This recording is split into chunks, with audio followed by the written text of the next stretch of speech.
Hi guys. The question for today is, how can your little clock run if you add water but you don't put a battery in? And the answer is, it can't run without a battery. When you add water, you're actually making a battery. Okay, so the battery is not going to look exactly like this one. This battery is a can, and if you look carefully at it, you notice that the metal end of one can is not connected to the body and the other point of this can. They connect inside with the stuff that's inside the battery, and this stuff in this particular battery is a alkaline paste. That's why they call them alkaline batteries. People found that interesting because most batteries are made with acid, or they used to be anyway. And so what I have here is a little bit of vinegar, which is acidic, in my container, and I have a voltmeter, and if we touch the ends of the battery, you can see that the voltmeter reads 1.6 volts. 1.6 volts is a measure of this battery's ability to move electrons or electricity through a circuit. So let's see what happens if we make our battery in the acid solution. Now, a battery is super simple in concept. The traditional battery design is two different kinds of metals in an electrolyte solution. And electrolytes are solutions that conduct electricity. Salt water is an electrolyte. Acids and bases actually make these reactions run a little bit better. So your car battery has sulfuric acid, not seawater. And that's why I've used vinegar here. So I put the first type of metal in, and this is just an ordinary nail covered with zinc. The zinc is for rust proofing.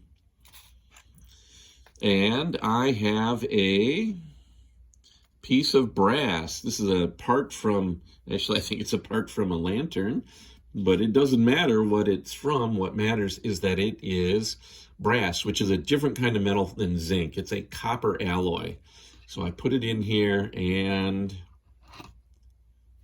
voila, we get about a 0.5 volt.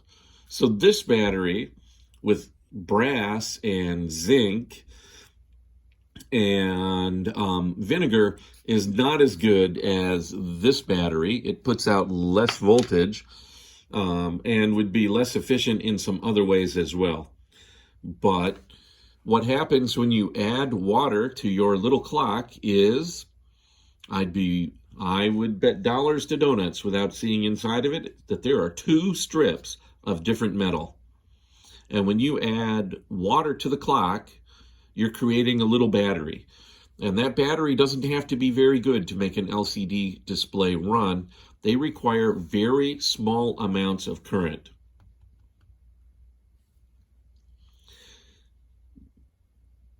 Just like this little LCD.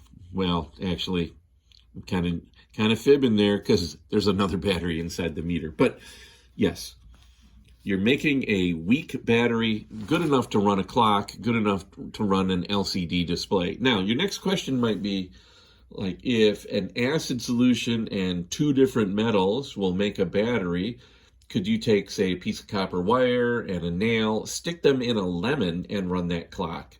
And the answer is absolutely. Lemon clock would work great for your little device.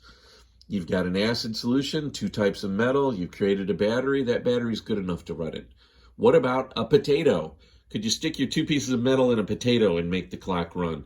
And the answer is maybe. Potato, inside the cells of the potato, you have liquids. Those liquids are able to conduct electricity, so they're electrolytes. A potato is not very acidic, it's not very basic.